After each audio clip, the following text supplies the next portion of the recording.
keluar rumah mencari rezeki, ya. Mungkin dapat, ya. Dapat itu mungkin banyak, mungkin sedikit. Ada juga yang tidak mendapatkan rezeki, ya. Laki-laki apa ayah, suami seperti tukang beca, tukang ojek, tukang penjual buah-buahan. Ini kan ketika keluar rumah belum tentu mendapatkan uh, pembeli, ya, belum tentu laku dagangannya. Seorang penjual es, ya, ketika musim hujan belum tentu pulang ke rumah dia mendapatkan laba atas es yang dijualnya.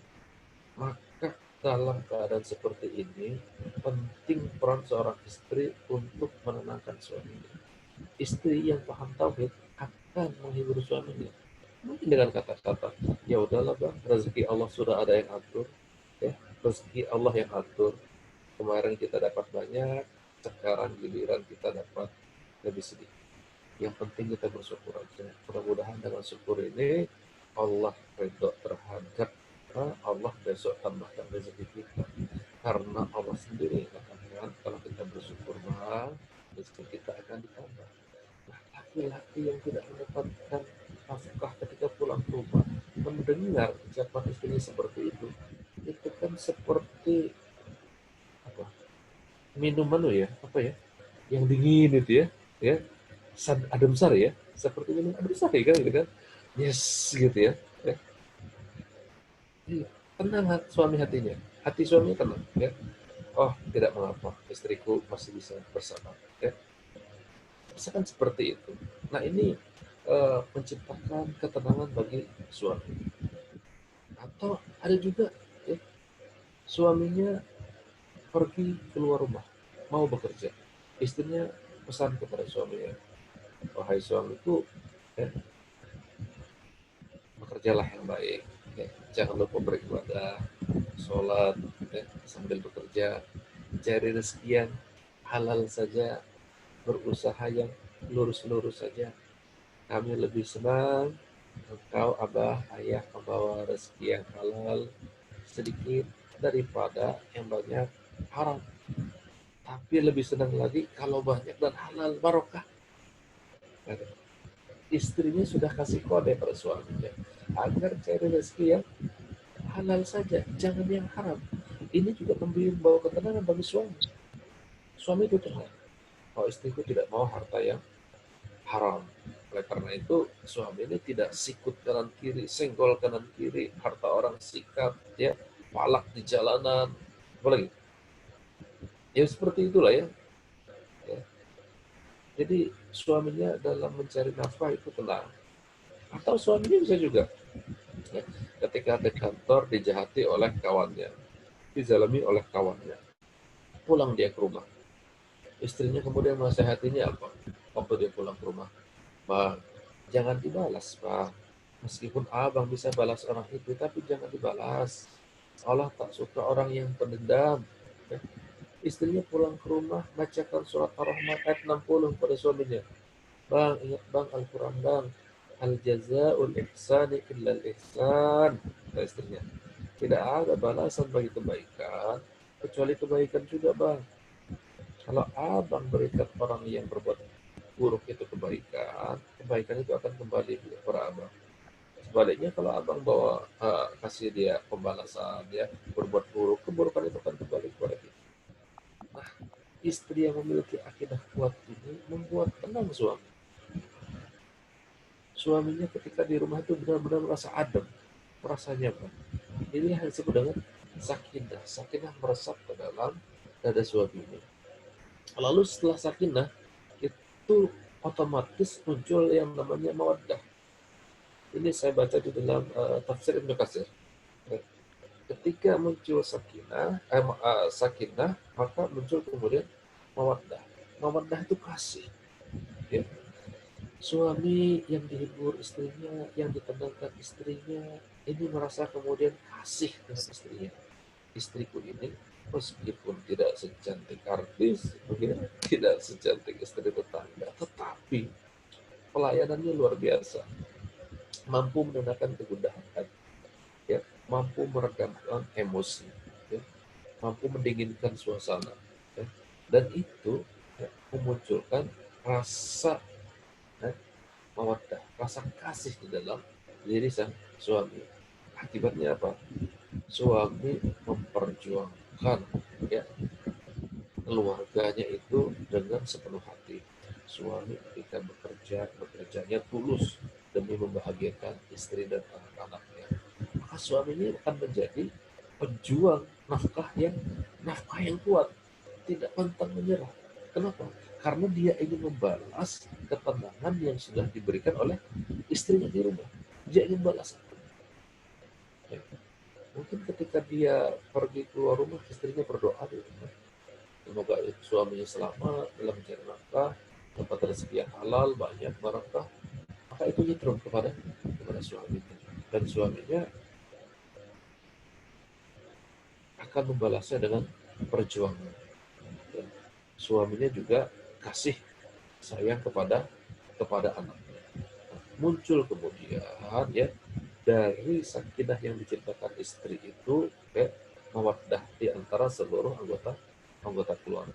Istri semakin kasih dengan suaminya, suami kasih dengan anak istrinya, anak juga kasih dengan orang tua. Nah, kalau sudah itu muncullah yang namanya warahmah. Warahmah itu ada yang menyebutkannya sebagai rezeki yang berlimpah. Ada yang disebut sebagai kebahagiaan. Jadi kesejahteraan dalam pandangan Islam, dalam pandangan khususnya ayat ini, itu dimulai dari munculnya sakinah di dalam keluarga. Kalau sudah sakinah, muncul kemudian mawaddah, maka rahmah berupa kesejahteraan, ya, kecukupan rezeki, kelimpahan rezeki, itu akan Allah berikan kepada keluarga.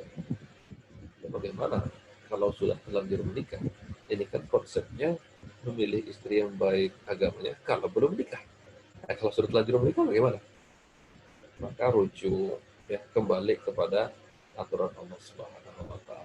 Laki-laki selaku pemimpin harus memimpin istrinya agar taat kepada Allah Subhanahu wa taala semampunya. Begitu juga dengan istrinya. Kalau istrinya yang lebih paham agama, maka harus mengajak suaminya kembali kepada Allah Subhanahu wa taala, bertobat atas segala dosa, menjalankan ajaran-ajarannya, kemudian berupaya untuk selalu taat di mana saja dan kapan saja. Nah, ini yang paling penting, suami dan istri itu. Mereka sepaham ya bahwa keluarga ini harus dijalankan ya berdasarkan tuntunan Allah Subhanahu wa taala. Lalu anak-anak bagaimana? Anak-anak itu tergantung orang tuanya sebenarnya ya. Dalam hadis disebutkan setiap anak itu dilahirkan dalam keadaan fitrah. Maka kedua orang tuanya lah yang menjadikan dia Yahudi, Majusi atau Nasrani. Jadi gambaran anak itu adalah hasil dari perbuatan kedua orang tuanya. Ini saya ada pernah mendengar kisah waktu saya sekolah 10 tahun yang lalu lebih ya. 10 tahun lalu. Itulah ya. Jadi ada seorang ulama bernama Muhammad Taqi ya, Isfahani. Ini ulama, imam masjid ya. Itu punya anak umur 7 tahun. 7 tahun ya, sekitar 7 tahun lah ya. Jadi abah dengan anak ini sering ke masjid bareng-bareng. Nah, suatu kali ketika abah masuk ke dalam masjid, anak ini tidak masuk ke dalam masjid. Main-main di halaman. Nah, di halaman itu ada namanya girbah. Girbah itu semacam tong dari kulit ya, tempat orang minum ya, besar. Mungkin seperti bahasa kita mungkin tajau kali ya kalau di Kalimantan, tajau. Tapi tidak terlalu besar ya. Cukup untuk orang minum ya, seperti keran gitu ya. Nah, si anak dari Muhammad Taqi Isfahani ini tadi main-main, ada jarum besi, dia cucuk girbahnya itu. Nah, ketika dicucuk, ya maka muncratlah airnya keluar dari girbah itu, membasahi halaman. Kalau sudah selesai sholat, orang penjaga girbah tadi melihat, loh, kok airnya muncrat, kok ada yang bolong. dicari tahulah siapa pelakunya yang melubangi gerbang ini. Nah, kemudian ketahuanlah ternyata yang melubanginya adalah anaknya Taqi al-Isfahani. Dan berita itu pun tersebar di kota itu. Lalu Taqi al-Isfahani dengan sedih pulang ke rumah. Pulang ke rumah menemui istrinya. Kemudian dia bilang, aku menjalankan ajaran Islam sebelum kita menikah. Konsisten dengan perkara-perkara yang dihalalkan oleh Allah Subhanahu wa taala. Demikian pula ketika kita menikah. Aku menjaga diriku dari makanan yang haram, memelihara diri dari dosa. Apa yang dibuat anak kita tadi di masjid, itu pasti gara-gara kamu. Menunjuk istrinya. Menunjuk istrinya. Lalu dia bilang, coba pikirkan, ingat-ingat apa yang pernah engkau perbuat. Sehingga anak kita ini nakal gitu lah ya. Maka istrinya pun mengingat-ingat apa yang pernah diperbuatnya. Kalau dia berkata kepada suaminya, bang, ketika aku mengandung anak itu dulu, ya, aku lewat di depan rumah tetangga kita. Di sana ada anggur yang aku kira itu masam. Nah, karena kalau orang hamil itu kan suka yang masam-masam ya. Tidak suka yang manis, sukanya masam, tidak suka asin. Walaupun masak kadang-kadang asin, tapi dia sukanya masam. Pas seger gitu kalau asam gitu ya. Maka dia bilang, maka aku sangat ingin merasakan anggur yang asam itu. Lalu apa yang dilakukannya? Lalu dia, istrinya tadi, mencucuk anggur itu dengan sebuah jarum. Cucuk. Cucuk, dicabutnya jarumnya, lalu dihisapnya yang rasa yang tertinggal di apa tadi? Di jarum tadi. Ternyata manis. Bukan masam. Dia kira masam. Ternyata manis. Dia bilang, maka kau tinggalkanlah anggur itu dan pulang ke rumah.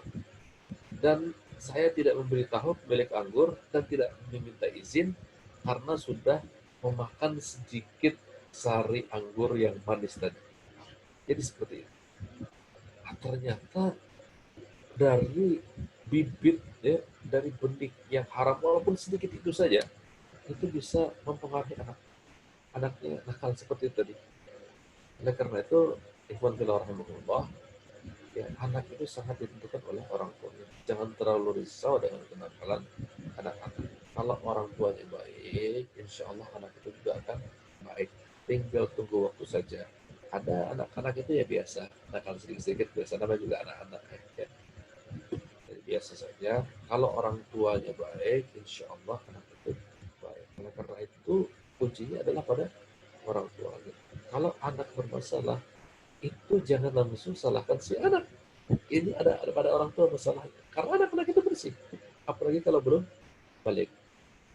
Nah, ini konsep yang saya pikir perlu kita pahami bersama agar kita tidak menyalahkan anak, tidak menyalahkan siapa-siapa atas keadaan kekacauan, ketidaknyamanan, ketidakharmonisan yang terjadi di rumah. Jadi permasalahan itu kalau ada, maka carilah apa ya, permasalahannya itu ya, asbabnya, sebab musababnya itu di dalam hubungan suami dan istri. Kalau itu beres, insya Allah yang lain juga akan beres. Saya pikir ini yang bisa saya sampaikan. Sementara 8.30 di tempat saya, sudah 30 menit dengan manfaat yang bisa kita ambil. Saya akhiri, Assalamualaikum warahmatullahi wabarakatuh.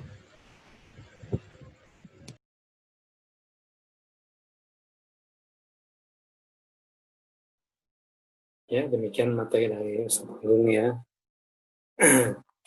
Jadi intinya kita harus selalu berhati-hati dalam berbuat dan bertindak ya, karena segala sesuatu itu akan ada akibatnya, seperti itu intinya ya.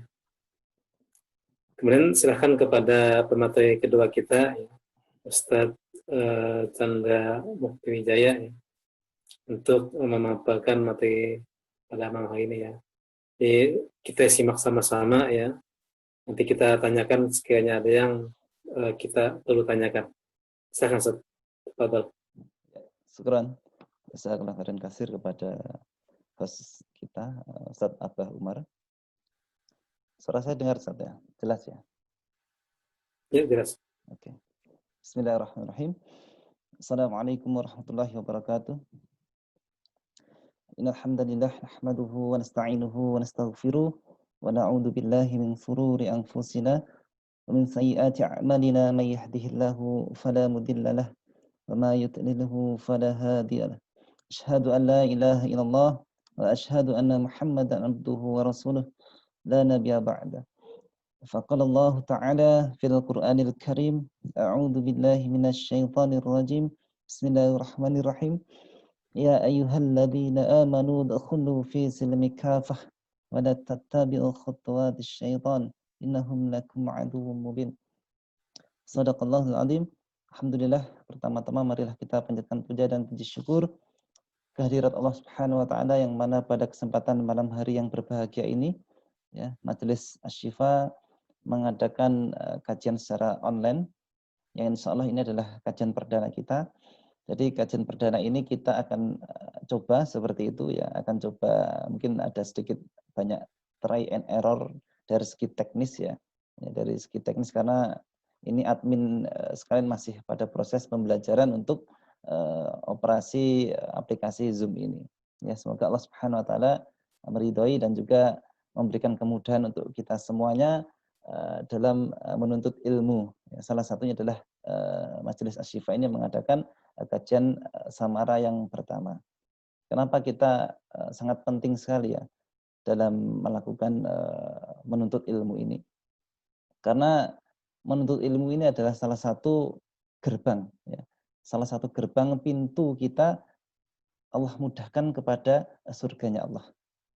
Karena apa? Karena ada seorang syekh seperti itu, beliau bercerita ya, kepada murid-muridnya yang pada saat itu beliau pernah menjumpai seseorang ya, seseorang yang pekerjaannya itu adalah tukang gali kubur seperti itu ya, seorang gali kubur ya, pada suatu ketika ada seorang jenazah yang dimakamkan seperti itu ya, ada seorang jenazah yang dimakamkan pada saat prosesi itu ya, tukang gali kubur ini secara singkat cerita pada saat memasukkan jenazah kepada ke liang kubur, ya, penggali kubur ini tiba-tiba langsung pingsan seperti itu, ya.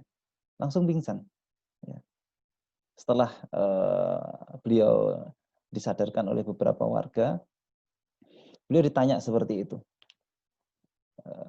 ya akhi, kenapa engkau pada saat memasukkan jenazah ke liang lahat seperti itu, antum tiba-tiba pingsan seperti itu. Lalu beliau mengatakan bahwasanya dia melihat ya, melihat dengan mata kepalanya sendiri. Halo, cek. Melihat mata kepalanya sendiri adanya seperti taman-taman yang sangat indah sekali, ya. Yang saat itu beliau tidak pernah melihatnya selama ada di dunia ini. Sehingga apa? Beliau terkaget dan akhirnya pingsan. Ya. Lalu setelah beliau sadar, beliau menemui dari keluarga seseorang yang dimakamkan tadi. Beliau bertanya kepada sahibul daripada jenazah tadi. Ya. Beliau bertanya, apa amalan orang yang saat ini sedang kami makamkan seperti itu. Ya. Ternyata apa yang beliau saudara sampaikan, orang yang meninggal saat itu yang Bapak telah kuburkan, beliau adalah seorang ahli dalam menuntut ilmu seperti itu. Ahli dalam menuntut ilmu. Jadi Masya Allah, luar biasa sekali. Ya. Keesokan harinya, ya, ada lagi saudaranya beliau lagi meninggal lagi seperti itu. Ya. meninggal lagi dan akhirnya dimakamkan lagi oleh tukang gali kubur tadi. Ya, setelah proses kedua ini beliau tidak lagi pingsan seperti itu. Ya, tidak lagi pingsan, akhirnya beliau memberanikan diri. Akhirnya kejadian yang kedua ini beliau saksikan, ya, beliau saksikan bahwasanya pintu taman-taman surga itu terlihat kembali oleh orang tukang gali kubur tadi. Ya, setelah beliau menyelesaikan prosesi tadi, akhirnya beliau bertanya lagi. Orang yang meninggal barusan tadi adalah orang yang suka gemar dalam hidupnya itu menuntut ilmu. Ya, jadi beberapa fadilah yang sangat penting yang kita bisa ambil adalah seseorang yang menuntut ilmu itu adalah salah satu jalan, ya, kemudahan kita ya dari Allah Subhanahu wa taala untuk menuju ke surga seperti itu. Karena apa? Karena dengan adanya kita menuntut ilmu syar'i, insya Allah itu banyak sekali hikmah, banyak sekali fadilah yang mungkin sebelumnya kita tersesat seperti itu, yang sebelumnya kita tidak tahu apa-apa, akhirnya Allah berikan hidayah ya dari ilmu yang saat ini kita pelajari. Semoga Allah meridai segala aktivitas kita pada malam hari ini. Bismillahirrahmanirrahim. Pengantar di sesi pertama ini insya Allah akan kita persingkat seperti itu, karena insya Allah akan kita bagi beberapa sesi seperti itu. Ya, kajian pertama ini insya Allah saya akan mengawali beberapa tema saja. Ya, jadi saya teringat dengan pesannya Ibnu Rajab Al-Hanbali, ya, mengutip dari beberapa pendapat dari beberapa generasi salafus saleh seperti itu. Beliau mengatakan bahwasanya barang siapa yang ingin disempurnakan amal perbuatannya, hendaklah ia memperbaiki niatnya. Barang siapa yang ingin disempurnakan amal perbuatannya, hendaklah ia memperbaiki niatnya. Karena apa? Karena Allah memberikan pahala jika niatnya baik, ya. Bahkan hingga sesuap nasi makanan yang saat ini kita makan, apabila itu kita niatkan dengan baik, ya, insya Allah akan membuat kita itu menjadi lebih baik seperti itu. Ya, maka hal yang sangat mendasar sekali sebelum kita memulai segala sesuatu hal, ya, adalah mari sama-sama kita luruskan niat. Mari sama-sama kita meluruskan niat kita semata-mata mengharap keridhaan Allah Subhanahu wa taala. Karena apa? Karena niat yang membuat orientasi diri kita tuh tercurahkan dengan baik, ya. Dan bahkan niat yang baik itu yang Allah tentukan, Allah yang berikan, Allah akan menentukan daripada niat yang baik itu sendiri. Jadi nilai yang paling baik di sisi Allah itu ditentukan dari niat yang baik dari kita. Maka dari itu mari kita niatkan semua ini lillah, ya, karena Allah Subhanahu wa taala hanya untuk mengharapkan kebaikan di sisi Allah Subhanahu wa taala. Karena apa? Karena setiap hal, ya, yang diniatkan untuk selain mencari keridhaan Allah Subhanahu wa taala itu pasti akan berujung terhadap penyesalan. Ya. Mungkin saat ini kita mengkaji Islam, ya, mengkaji keluarga samara, ya, hanya untuk mengetahui kelemahan-kelemahan istri kita seperti itu, untuk mengetahui kelemahan-kelemahan suami kita seperti itu, ya, tidak mencari keridhaan Allah, ya, pasti nanti di akhir sesi akan berakhir dengan penyesalan seperti itu. Ya. Contohnya ayah yang tidak ikhlas, yang saat ini kita sebagai seorang ayah, ya, kita tidak ikhlas dalam hidup kita, pasti kita akan dibumbui dengan keresahan hidup kita. Pasti akan dibumbui dengan keresahan. Ya. Mungkin di sini ada ibu-ibu, ya, ibu-ibu yang tidak ikhlas, ya, dalam melaksanakan kewajiban dia sebagai seorang istri, ya, seorang ibu dengan anak-anaknya seperti itu, pasti akan dibumbui dengan keluh kesahnya dalam kehidupannya. Ya, sebagaimana dengan kita mau sholat seperti itu, kalau sholat kita tidak ikhlas, ya hanya menuai kelelahan dan keletihan semata seperti itu. Ya. Oleh karena itu, dengan mengharap keridhaan Allah Subhanahu wa taala itu adalah salah satu kunci dari semua kekuatan di dalam jiwa kita seperti itu. Ya. Kita aktivitasnya berat, pekerjaan kita berat, ya. Bahkan beban hidup kita ini berat. Akan tetapi apabila kita mempunyai tujuan akhirnya adalah mengharap keridhaan Allah Subhanahu wa taala, insya Allah jiwa kita akan diperkuat seperti itu. Ya. Jiwa kita akan diperkuat. Ya. Akan tetapi kalau saat ini kita mengharap keridhaan dari manusia, ya, simpati dari manusia, simpati dari makhluknya, ya, itu akan membuat jiwa kita itu akan semakin lemah seperti itu. Saya ikut kajian ini hanya untuk terlihat menjadi suami yang soleh seperti itu. Ya. Saya ikut kajian ini hanya untuk ingin menjadi biar terlihat menjadi istri yang solehah seperti itu. Itu salah satu contoh mengharapkan keridhaan dari manusia. Padahal ini adalah sumber biang dari seluruh kerapuhan di dalam jiwa kita, seluruh kerapuhan di dalam diri kita seperti itu. Ya. Oleh karena itu bismillah, kita awali kajian ini dengan menyebut nama Allah Subhanahu wa taala untuk mengharap keridhaan Allah Subhanahu wa taala. Ya. Bismillahirrahmanirrahim, ya. Semoga Allah memberkahi kita semuanya. Bapak dan Ibu sekalian yang dirahmati Allah Subhanahu wa taala. Salah satu problem yang saat ini, ya, yang pernah kita jumpai, yang kita temui di keluarga kita, di masyarakat, ya, bahkan di tetangga-tetangga kita, ya, pasti banyak sekali. Ya. Problem kita hari ini adalah masalah pertama, masalah keluarga.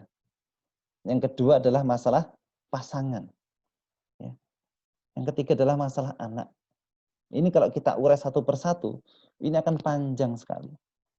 Ya. Masalahnya orang berumah tangga, masalahnya orang berkeluarga itu pasti tiga ini. Ya. Masalah keluarga, pasangan, dan anak tadi. Ya. Allah, ya, dalam Al-Quran menyebutkan beberapa kisah. Kisah atau profil tentang keluarga. Ya. Di sana terbagi, saya ringkas, saya kutip dari beberapa kisah seperti itu. Yang pertama kita bisa mengambil hikmah dari kisahnya seseorang, ya, dalam Al-Quran, ya. Seorang utusan Allah seperti itu. Yang mana ada istri, ya, yang punya suami buruk. Ya. Ada yang tahu itu siapa? Kisah dalam Al-Quran. Ada istri, ya, yang punya suami buruk. Buruk artinya apa? Buruk akhlaknya. Dia tidak beriman kepada Allah. Dia ingkar kepada Allah. Dia kufur kepada Allah. Dia menolak hukum-hukum Allah. Ada yang tahu di sini? Kalau nggak tahu buat PR. Itu yang pertama. Yang kedua, ada suami yang punya istri dengan akhlak yang buruk. Ada yang tahu ini siapa? Ya. Ada suami yang punya istri buruk akhlaknya. Bahkan anaknya juga sama. Dia kufur dan ingkar kepada Allah Subhanahu wa taala. Itu yang kedua. Ya. Yang ketiga, ada suami dan istri, dia bahu-membahu dalam keburukan, dan keduanya kufur kepada Allah Subhanahu wa taala. Bahu-membahu dalam keburukan, bahu-membahu dalam kemaksiatan. Ada yang tahu ini siapa suami istri ini? Dalam Al-Quran dijelaskan. Nah, ini adalah pertanyaan besar yang buat kita semua, ya, agar kita bisa mengambil hikmah dari kisah-kisah keluarga di dalam Al-Quran. Ya. Jadi keluarga yang buruk, ya, suami yang buruk, istri yang buruk, salah satu adalah Abu Lahab seperti itu. Keluarga mereka bahu-membahu dalam keburukan. Ya, bahu-membahu dalam keburukan. Ya, tetapi semua profil keluarga tersebut itu dibedakan dan diceritakan hanya dalam satu tema sebenarnya. Satu tema. Tema itu apa? Tema itu kufur dan iman. Ya. Ada keluarga yang beriman kepada Allah, ada keluarga yang kufur terhadap hukum Allah. Ini yang menjadi pelajaran untuk kita semuanya. Seperti itu. Jadi inilah, ya, inilah yang pertama yang harus kita fahami, ya, bahwasanya yang menjadi pijakan dalam kita memahami keluarga itu adalah bingkai iman ya, dan ketakwaan. Ya. Kalau bingkainya iman dan ketakwaan, dia pasti memiliki akidah Islam yang lurus. Dia akan memiliki akidah Islam yang lurus. Apabila bingkai dalam rumah tangganya itu adalah kekufuran, ya pasti akan berdampak kepada kemaksiatan dan kerusakan seperti itu. Ya. Karena apa? Karena ini adalah salah satu pijakan kita ya dalam mengelola sebuah konflik seperti itu. Pijakan kita pertama adalah keimanan kepada Allah Subhanahu wa taala. Ketakwaan kita kepada Allah Subhanahu wa taala. Ya. Dengan pijakan ini ya, kita bisa mengelola konflik dalam rumah tangga seperti itu. Tidak ada keluarga yang saat ini tidak pernah mengalami konflik seperti itu. Bahkan sahabat-sahabat Rasulullah pun ya, Umar bin Khattab ya. Umar bin Khattab itu orang yang sangat luar biasa sekali ya. Kalau dia teriak, dia marah itu setan pun akan ketakutan seperti itu. Tapi pada suatu ketika Umar bin Khattab pun dia juga pernah konflik dengan istrinya ya. Bahkan istri-istri sahabat itu juga mengadu kepada Rasulullah seperti itu ya. Akan tetapi mereka semua ya, para sahabat dan juga istri-istrinya menyelesaikan masalah ini dengan pijakan keimanan seperti itu. Ya, dengan pijakan keimanan. Dulu sebelum kita mengawali pernikahan seperti itu,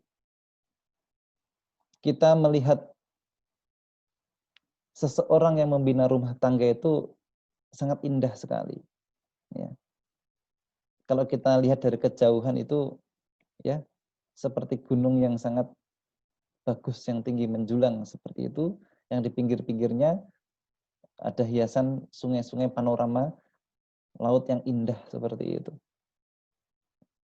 Ya, tapi kalau kita dekati ya, gunung tersebut, kita dekatin laut-laut tersebut, ya, ternyata di gunung tersebut ada jurang-jurang, ya, ada jebakan-jebakan yang apabila seseorang jatuh dan menginjak tebing-tebing tersebut, itu akan selesai seperti itu. Ya. Ternyata dalam rumah tangga itu seperti itu. Ya.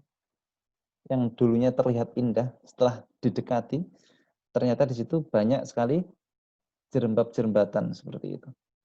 Banyak sekali tebing-tebing yang curam, banyak sekali jebakan-jebakan yang apabila kita salah dalam melangkah, kita akan mendapatkan kerugian yang sangat besar sekali. Bapak dan Ibu sekalian yang dirahmati Allah Subhanahu wa taala, ya terkadang seorang suami ya ataupun istri pasti menginginkan keluarganya itu terus tentram dan langgeng ya. Pasti itu. Namun terkadang dalam perjalanan hidup berumah tangga itu pasti ada kerikil-kerikil tajam yang selalu menghadang seperti itu. Ya, sehingga muncul banyaknya konflik dalam rumah tangga. Bisa jadi salah satu penyebabnya adalah tidak terpenuhi hak dan kewajibannya masing-masing. Seorang suami tidak melaksanakan hak dan kewajibannya dia sebagai seorang suami. Seorang istri tidak melakukan hak dan kewajibannya dia sebagai seorang istri. Ya. Akhirnya apa? Akhirnya muncullah konflik, muncullah sebuah permasalahan. Ya. Yang mana harusnya mereka itu melaksanakan tugasnya masing-masing, ya, melakukan memenuhi hak dan kewajibannya masing-masing, ya.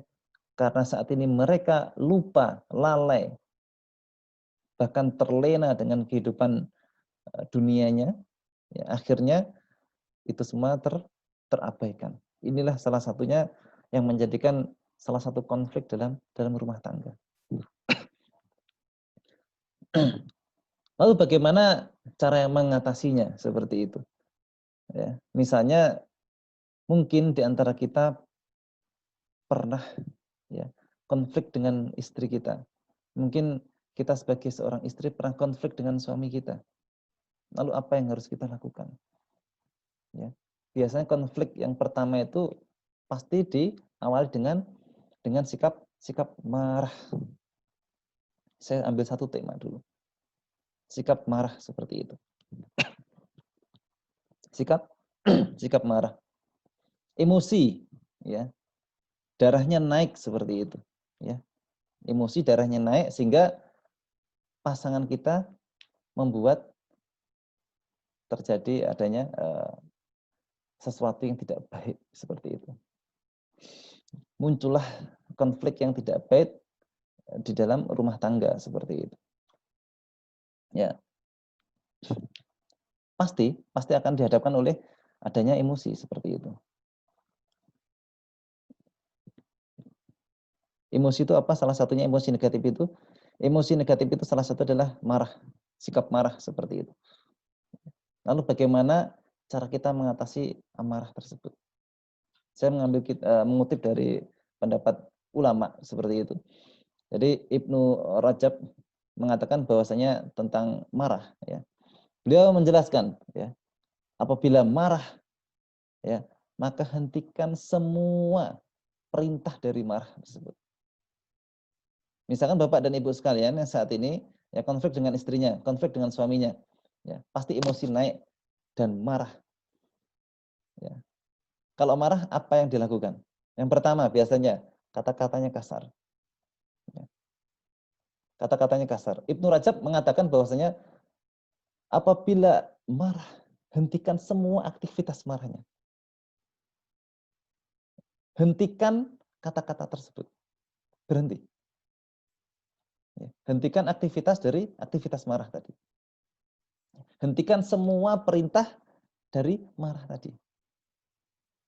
Misalkan marah Bapak dan Ibu sekalian, ya, mungkin sampai memegang batu seperti itu, memegang kayu, memukul dan sebagainya, hentikan. Hentikan perintah dari marah tadi. Hentikan. Ya. Lalu apa yang akan terjadi? Pasti marah akan mereda. Ya. Jadi saya ulangi sekali lagi, hentikan seluruh dorongan perintah. Ya, dorongan perintah dari akibat marah tadi. Ibnu Rajab mengatakan demikian. Ya, menghentikan perintah dorongan emosi tadi, ya, dari diri kita, apapun aktivitas yang saat itu kita lakukan. Insya Allah marah akan reda. Ya, insya Allah marah akan reda. Karena apa? Karena marah ini adalah salah satu sumber keburukan. Ya, keburukan dalam rumah tangga kita. Salah satu adalah marah. Makanya Rasulullah Shallallahu Alaihi Wasallam mengatakan apabila kita marah, ya, dari posisi berdiri, ya, disuruh duduk. Kalau masih marah lagi disuruh berbaring. Kalau masih marah lagi suruh baca ta'awudz seperti itu. Kalau masih marah lagi disuruh berwudu. Ataupun nanti selesai itu adalah berbaring seperti itu. Ya. Itu yang harus kita lakukan Bapak dan Ibu sekalian. Yang insya Allah dirahmati Allah Subhanahu wa taala. Ya. Jadi salah satu pijakan kita adalah itu tadi. Menghentikan seluruh perintah dari marah tadi. Apabila marah yang biasanya itu seseorang itu mengangkat tangannya seperti itu, hentikan aktivitas mengangkat tangan ini, hentikan. Hentikan semua perintah dorongan dari amarah tadi. Ya. Karena apa? Karena Anak sendiri sering menjumpai kasus-kasus seperti itu. Ya, dalam kasus ruqyah syar'iyah, jadi ada seorang istri mengadu kepada kami, ada seorang suami mengadu ke kami seperti itu. Ya, Ustaz, kalau misalnya saat suami saya marah itu pasti dia itu selalu memukul saya seperti itu. Ustaz, kalau istri saya itu marah ini selalu mencubit-cubit saya ini, sampai gosong semua kulit saya seperti itu. Ustaz, kalau istri saya marah tuh biasanya tuh ambil barang mukul-mukul badan saya seperti itu. Ini salah satu penyebab konflik dalam rumah tangga juga. Ini yang berbahaya. Yang harus kita hindari bersama seperti itu. Ya. Terkait penyebabnya, terkait sumbernya, dan juga dampaknya nanti akan kita bicarakan seperti itu. Ya. Karena banyak sekali penyebab-penyebab dari permasalahan rumah tangga ini. Ya. Masalah-masalah itu banyak sekali. Ya. Marah itu salah satu bagian yang mendominasi. Ya. Karena marah adalah pintu masuknya syaitan seperti itu. Apabila seorang suami ataupun istri marah, itu menjadi salah satu pemicu seperti itu. Ya. Pemicu. Kalau misalkan di dalam rumah kita misalnya, ya, ada ditanam sebuah keburukan atau benda-benda yang di situ mengandung sihir seperti itu. Marah ini adalah pemicunya. Ya. Marah ini adalah pemicunya. Buhul-buhul yang misalnya ada di sekitar rumah kita, itu ditanam dukun misalnya. Itu mereka akan aktif semuanya. Buhul itu akan aktif. Padahal buhul itu sifatnya pasif seperti itu. Ya. Dia tidak akan bisa bekerja apabila tidak ada pemicunya. Salah satu adalah marah tadi. Marah itu adalah pemicunya. Sehingga apa? Apabila di dalam rumah tangga, di dalam sebuah keluarga, ya, selalu terasa panas, ya, selalu terasa tidak nyaman, setiap hari ingin konflik, ingin memukul suami, memukul istri, coba lacak ini. Ya, coba lacak ini. Ya. Biasanya di dalam rumah itu terdapat beberapa benda-benda buhul seperti itu. Ya. Baik itu buhul aktif ataupun pasif seperti itu. Yang saat itu bekerja. Ya. Bapak dan Ibu sekalian dirahmati Allah Subhanahu wa taala. Sebelum kita masuk pembahasan sihir seperti itu, sebenarnya agak panjang sekali ya. Jadi ada beberapa sihir yang menjadi penghancur hubungan rumah tangga. Ya. Di dalam kitabnya Syekh Abdul Barra Usamah bin Yasin Al-Ma'ani, di sana dijelaskan seperti itu. Ada beberapa jenis sihir yang menyebabkan hancurnya hubungan antara suami dan istri seperti itu. Ya. Itu ada macam-macam sekali. Ya. Apabila seseorang itu mau menikah, ada juga sihir untuk menggagalkan pernikahan seperti itu. Apabila seorang suami dan istri itu sudah menikah, ada juga sihir untuk mengikat suami dan istri itu, ya, agar mereka tidak bisa beraktivitas seperti itu. Ada macam-macam sekali jenis-jenis, salah satunya sihir rabit seperti itu, sihir mahabbah seperti itu. Insya Allah itu akan kita bahas di pertemuan-pertemuan selanjutnya seperti itu. Bapak dan Ibu sekalian yang dirahmati Allah Subhanahu wa taala.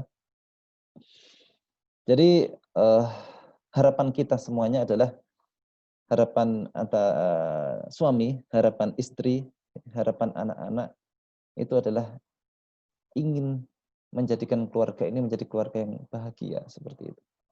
Ya. Kalau kita melihat istri kita, melihat anak kita, melihat suami kita, sejuk ya pandangan kita, ya. Adem mata kita. Makanya agar pasangan kita, anak kita menjadi penyejuk hati kita, penyejuk mata kita, ya, penyejuk hati pandangan kita seperti itu. Kita selalu berdoa kepada Allah Subhanahu wa taala. Ya, doanya sangat mudah sekali dan ini harus kita lakukan setiap hari. Pada saat kita selesai sholat seperti itu. Bahkan kalau anak kita perlu kita doakan anak kita. Ya. Rabbana hab lana min azwajina wa dzurriyyatina qurrata a'yun waj'alna lil muttaqina imama. Jadi doa ini tuh harus kita sering-sering ulang-ulang seperti itu. Doa yang sangat pendek, yang mudah, yang insya Allah ini bisa kita amalkan untuk kebaikan anak dan istri kita. Karena apa? Karena Ibnu Katsir menjelaskan dalam tafsirnya. Jadi harapan kita adalah seorang yang taat kepada Allah Subhanahu wa taala. Jadi qurrata a'yun itu menurut Ibnu Katsir, ya, itu adalah seseorang yang taat kepada Allah Subhanahu wa taala. Ya. Hakikatnya kita ini meminta kepada Allah dan Rasul-Nya seperti itu. Ya. Jadi saat kita berdoa, ya, doa tersebut agar supaya anak dan istri kita menjadi taat kepada Allah Subhanahu wa taala. Ya, setiap kita berdoa, kita memohon ya Allah agar supaya anak dan istri kita menjadi taat kepadamu. Ya, ya Allah, jadikanlah anak dan istri kita menjadi taat kepadamu ya Allah. Ya. Harapan besar kita adalah menjadikan anak dan istri kita menjadi taat kepada Allah Subhanahu wa taala. Ya. Sehingga saat kita di rumah itu melihat anak kita ya sedang bermain seperti itu ya. Terus tiba-tiba kita minta belajar seperti itu ya. Tidak mau misalnya ya. Kita ajak ngaji, anak kita nggak mau seperti itu. Atau terkadang orang tua lebih suka mengkursuskan ilmu-ilmu selain daripada ilmu agama seperti itu. Ya, yang harus kita. Ya, Sat? 3 menit lagi. Oh, 3 menit lagi insya Allah. Kita persekali lagi. Jadi yang harus kita sedih itu apabila anak-anak kita itu susah untuk kita dekatkan kepada Allah. Ya. Saat ini tuh orang tua itu lebih sedih apabila anaknya itu tidak bisa menghitung rumus matematika seperti itu. Tapi untuk membaca Al-Quran tidak sedih seperti itu. Ya. Kebanyakan orang tua seperti itu. Ya. Orang tua lebih sedih anaknya itu tidak bisa bahasa Inggris ya, daripada bahasa Arab seperti itu. Terkadang anak-anak kita orang tua itu sedih itu apabila anaknya itu tidak bisa main musik seperti itu. Tidak sedih apabila anaknya itu tidak bisa sholat seperti itu. Harusnya seperti itu. Harusnya kita itu sedih apabila anak kita saat ini nggak mau sholat seperti itu. Harusnya sedih kita tuh di situ. Begitu juga dengan istri kita. Kita tuh harusnya tuh sedih apabila istri kita tuh tidak menutup aurat seperti itu. Harusnya kita tuh sedih apabila istri kita tuh kalau keluar itu menampakkan auratnya. Harusnya kita sedih apabila kalau di luar ya istri kita tuh berdandan menor seperti itu. Ya. Harusnya kita sedih seperti itu. Karena apa? Karena harapan kita, keinginan kita ya menjadi qurrata ayun seperti itu. Ya. Harapan kita, anak kita, istri kita itu menjadi qurrata ayun, menjadi apa? Menjadi taat kepada Allah Subhanahu wa taala. Ya. Apabila kita ini tidak mengharapkan qurrata ayun, anak pasti akan menjadi anak yang bandel, anak yang nakal seperti itu. Istri yang membangkang kepada suaminya, ya. Yang membantah suaminya, yang tidak taat kepada Allah dan Rasul-Nya. Nah, itu ada terapi khususnya lagi. Anak yang bandel seperti itu kita punya terapi khususnya. Ya. Anak yang tidak mau sekolah, seperti anak yang susah sekali itu menerima pelajaran, itu ada terapinya. Ya. Terapi yang paling penting itu, misalnya saat ini, kita sering menjumpai tidak anak-anak kita lebih cenderung suka main gadget. Ya. Lebih suka cenderung main gadget, main handphone seperti itu. Ya. Terkadang orang tua lupa bahwasanya kenapa sih anak ini selalu main gadget. Kita harus mencari penyebabnya apa.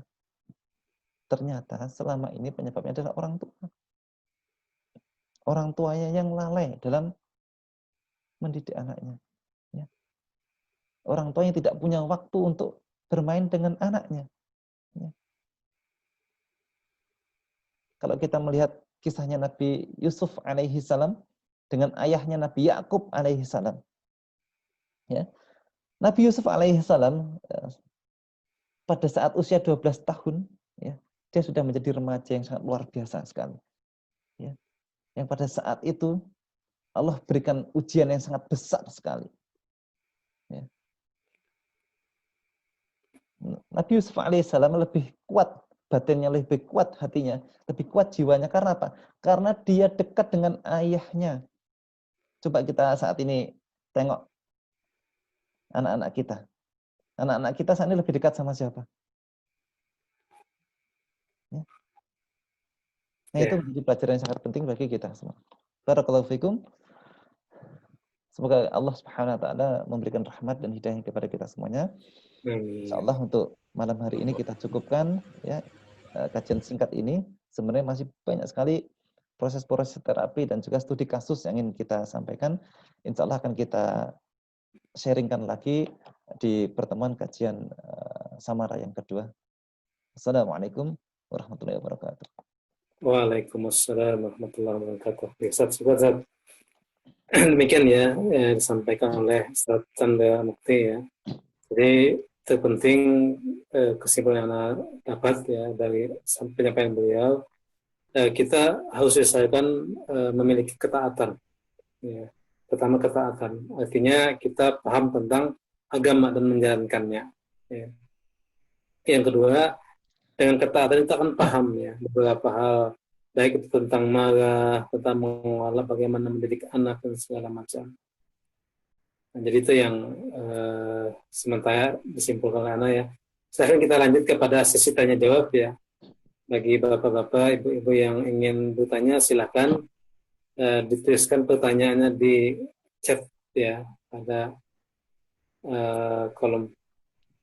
Nanti saya bacakan dan langsung ditanggapi oleh materi. Silakan kalau ada pertanyaan. Atau kalau mau langsung bisa juga silakan. Sebutkan namanya ya kalau ditanya.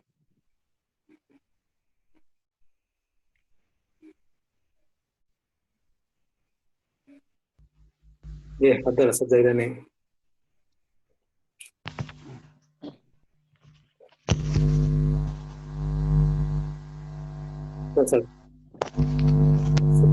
Assalamualaikum warahmatullahi wabarakatuh.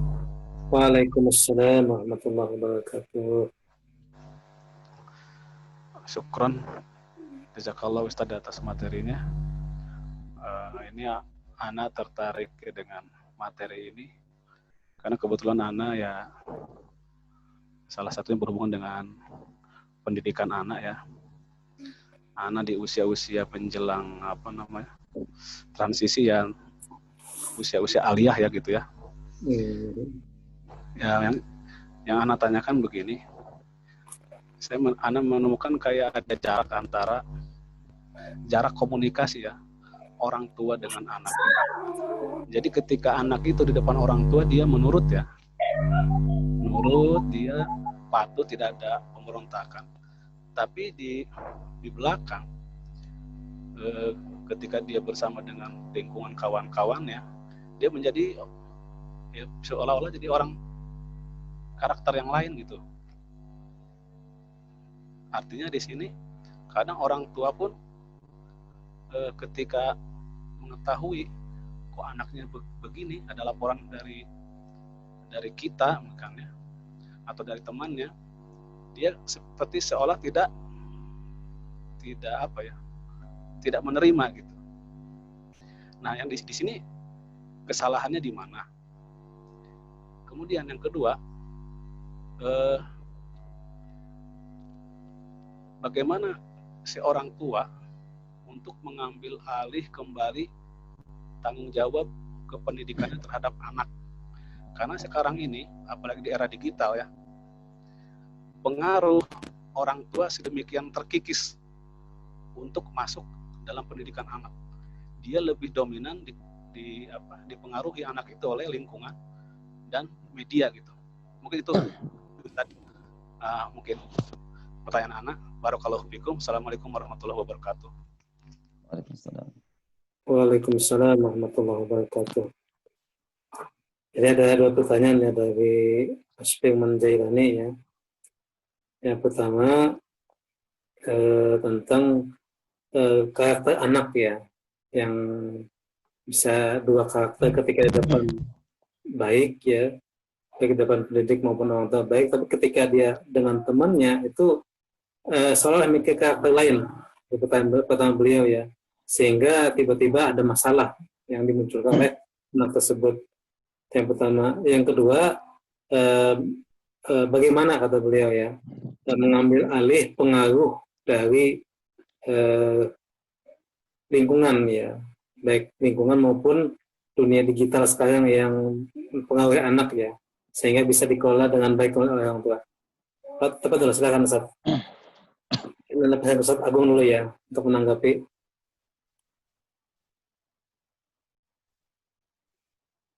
Saya Agung. Mas Chandra. Insyaallah. Bismillahirrahmanirrahim. Saya coba sedikit mencoba menjawab Ustaz. Semoga Allah mempermudah kita semuanya. Sebenarnya masalah ini adalah masalah yang banyak dihadapi ya oleh para orang tua seperti itu. Ya, masalah ini tuh hampir semua orang tua tuh menghadapi masalah ini seperti itu. Ya. Karena apa? Karena mungkin bisa jadi ada salah satu kebiasaan ya, yang dulu pernah dilakukan oleh para sahabat ya, para nabi dan juga para sahabat itu terlewatkan ya. Telah kita lewatkan seperti itu ya. Tidak kita lakukan. Apa itu? Bisa jadi kita melewatkan masa-masa kita bersama anak-anak kita ya. Rasulullah Nabi ya juga bermain sama anak-anaknya seperti itu. Umar bin Khattab ya, sahabat Nabi itu juga bermain sama anak-anaknya ya. Ada waktu yang banyak itu tempat untuk bermain dengan anak-anaknya ya. Selevel sahabat ya, selevel Nabi seperti itu.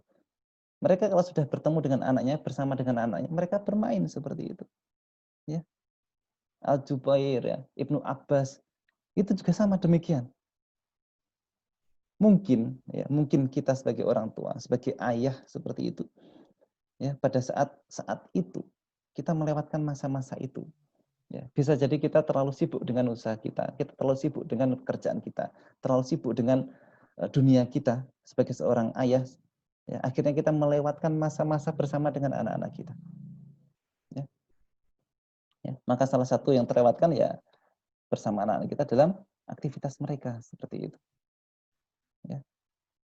Lalu bagaimana cara mengatasinya? Lalu bagaimana langkah awalnya? Nah, ini sudah masuk ke ranah terapi seperti itu. Ya. Ya saat ini ya mulailah kita terlibat dalam urusan anak. Ustaz. Kita mulai terlibat dalam urusan anak, pelan-pelan kita arahkan. Ya. Pelan-pelan kita arahkan, ya, kita libatkan ya diri kita dalam seluruh urusan anak kita. Ya. Ya kalau kita kini tidak terlibat dalam urusan anak kita, otomatis kita akan susah menasihati mereka. Ya. Kalau kita saat ini tidak terlibat dalam urusan anak kita, ya, yang pasti kita akan susah untuk menasihati mereka, susah sekali. Ini yang terjadi. Ya. Beberapa waktu yang lalu itu saya ketemu sama seorang ibu, ya. Ibunya ini seorang ASN seperti itu, dan bapaknya ini adalah seorang pengusaha besar seperti itu. Anaknya perempuan, nakal seperti itu, Masya Allah. Nakal. Ini waktu saya ngobrol berbincang itu yang saya tanyakan pertama apa? Pekerjaannya. Pekerjaan ibu apa? Pekerjaan bapak apa? Bapak pulang dari jam berapa? Berangkat dari jam berapa? Pulang jam berapa? Itu dari situ kita sudah bisa melacak seperti itu. Pasti anak ini tidak pernah bermain dengan ayah dan ibunya. Ya. Tidak pernah bermain interaksi, ya, melibatkan dirinya, ya, jiwanya dan raganya itu dalam dunia anak itu nggak pernah sama sekali. Ya, akhirnya apa? Akhirnya setelah besar anaknya menjadi anak yang pembangkang. Susah sekali dinasihati. Ya. Nggak bisa orang tua itu menasihati, sudah nggak bisa. Dan mau menasihati bagaimana? Dia aja sendiri tidak pernah terlibat dengan urusan anaknya. Bermain aja nggak pernah, nanya anaknya aja nggak pernah, seperti itu. Itu yang pertama, Ustaz. Yang kedua, salah satu terapi yang kedua adalah terapi melipat gandakan power ruhaninya. Ya. Kalau nasihat itu sudah tidak bisa tembus, Ustaz. Ya. Kalau nasihat itu sudah tidak bisa tembus, Biasanya karena lisan kekuatan dari power kita tuh lemah. Ya. Kalau sudah power dari lisan kita lemah, ya mau nggak mau kita kuatkan ibadah kita kepada Allah Subhanahu wa taala. Ya. Kita bangun malam seperti itu, salat tahajud, sebut nama mereka dalam doa kita. Ya. Sebut nama anak-anak kita dalam doa kita. Ya. Kita doakan mereka. Ya. Rabbana hab lana min azwajina wa dzurriyyatina qurrata a'yun waj'alna lil muttaqina imama. Rabbi hab li minas shalihin. Ya. Terus diulang-ulang seperti itu sambil berdoa memohon kepada Allah. Ya. Memohon kepada Allah. Ya. Kalau perlu Bapak, ini terapi, salah satu terapi. Bapak ambil air Zam-Zam, karena dalam air Zam-Zam itu ada keberkahan. Ya. Habis sholat malam, Bapak ambil air Zam-Zam, ya. Bapak doakan, ya. Bapak doakan, ya. Apapun doa yang Bapak kehendaki, doa kebaikan terhadap anaknya, doa kebaikan terhadap istrinya, seperti itu. Karena air Zam-Zam itu air yang sangat berkah sekali. Bapak doakan, Bapak tiupkan, ya, pada air Zam-Zam tersebut, ya. Setelah itu minumkan kepada anaknya, minumkan kepada istrinya, ya. Insya Allah doa Bapak melalui wasilah air Zam-Zam itu akan menjadi mustajab seperti itu. Ya, yang selanjutnya adalah Bapak dan Ibu sekalian jangan lupa tetap bersyukur kepada Allah Subhanahu wa taala. Ya. Tetap melihat kebaikan anak seperti itu, ya. Terus bersyukur kepada Allah. Ya, baik itu dengan jahar seperti itu, ya. Dan terus dilakukan berulang-ulang setiap hari seperti itu, ya. Semoga Allah mudahkan segala urusan Bapak Firman Jailani. Ya, semoga Allah mengampuni kita semuanya. Semoga Allah melembutkan hati anak-anak kita semuanya. Ya, barakallahu fiikum. Insyaallah wallahu a'lam bishawab. Terus. Demikian Pak, silakan Pak sudah terjawab. Atau mungkin ada pertanyaan lagi, silakan Pak. Sementara dulu. Jazakallah.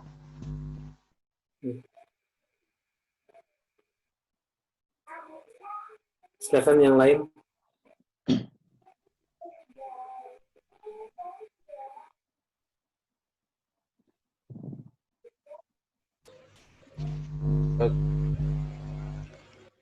Ini saya menanggapi tadi Bisa, Firman Jailani. Ini kisah tetangga waktu di kampung saya ini, waktu saya masih sekolah. Jadi ada ibu punya anak perempuan, ya, SMA waktu itu. Jadi anak ini terjadi perubahan pada badannya, bodinya. Cuma yang tahu bukan ibunya, tapi ibu-ibu di warung. Ibu-ibu di warung. Ini jadi obrolan. Ini kok anak kok kayak hamil gitu. Kayak hamil. Kalau ada seorang ibu yang membisikin ke ibu si anak tadi ini, mohon maaf, anakmu sekarang gendut ya, agak gemukan gitu. Basa-basi begitu.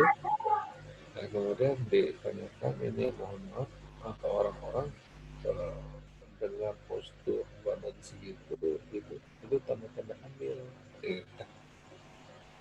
Tanda hamil. Kata si ibunya nggak mungkin. Tiap malam saya keloni kok. Artinya dengan ibunya ya, anaknya. Tapi beberapa waktu kemudian terbukti setelah diinterogasi si anak itu mengaku. Ini saya pernah membaca ini disebut dengan split personality, kepribadian yang terpecah, terbelah. Di rumah itu anak yang manja, anak yang baik, ya, kasih anteng apa sih, ya, anak yang itu anak rumah kan. Nah, tapi begitu keluar rumah kayaknya seperti cheerleaders ya ketika keluar dari rumah. Memang ini penyakit mungkin akhir zaman. Orang-orang tua itu tidak mengenali lagi kepribadian anaknya secara sempurna. Ya. Sehingga kasus seperti ini tidak terjadi satu dua. Setahu saya ya di lingkungan ini ada beberapa gitu. Ya. Anaknya baik kata dia di rumah, tapi ternyata di sana pergaulan bebas, di sana mabuk-mabukan di luar rumah. Nah, ini memang menggejala di masyarakat. Saya tidak tahu bagaimana solusinya hal seperti ini ya. Cuma ini memang menjadi masalah kita bersama selaku masyarakat. Kalau disebut tadi bahwa kurang kasih sayang orang tua segala macam, mungkin iya, sebagian mungkin iya, tapi bisa juga sebagian tuh hal yang lainnya. Makanya memang menurut saya kekuatan akidah anak itu perlu ditanamkan sejak dini, kekuatan akidah, sehingga dia memiliki filter ya, di dalam dirinya sendiri. Nah, banyak orang tua mungkin yang melarang anaknya dari ini dan itu, ya tidak boleh ini dan itu, tanpa disebutkan alasannya apa, sehingga anak-anak dia di depan orang tuanya, tetapi di luar dia mencoba. Kasus narkoba kan seperti itu. Maka kalau kita melarang anak memang mesti ada alasan, dan alasannya bisa alasan rasional, bisa alasan tidak. Ya. Kalau kita menilik pelajaran dari Luqmanul Hakim kepada anaknya, begitu. Menasihati harus dengan reason, harus dengan alasannya. Ya bunaya la tusyrik billah inna syirka la zulmun azim. Wahai anakku, janganlah engkau sekutukan Allah. Kenapa? Karena syirik adalah dosa yang besar. Jadi saya pernah baca tafsir, kalau kita melarang sesuatu mesti ada reasonnya, ada alasannya. Kalau itu tidak disampaikan kepada anak, ini justru menimbulkan mungkin rasa pengen tahu. Cuma kalau kita memberikan pengetahuan tidak berdasarkan agama, kita mungkin berisiko ya. Oleh karena itu memang perlu sejak dini kita perkenalkan anak-anak kita konsep halal haram, mana yang boleh, mana yang tidak. Ini karena yang melarang adalah Allah Ta'ala, Rabb kita. Saya pikir ini filter yang cukup kuat, bisa melindungi dirinya sendiri dimanapun dia berada, bergaul dengan siapapun ya.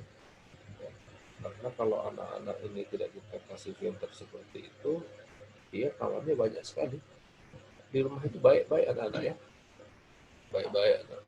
Begitu main-main di luar, kadang-kadang pulang-pulang dia dapat kata-kata kasar, kata-kata jorok gitu.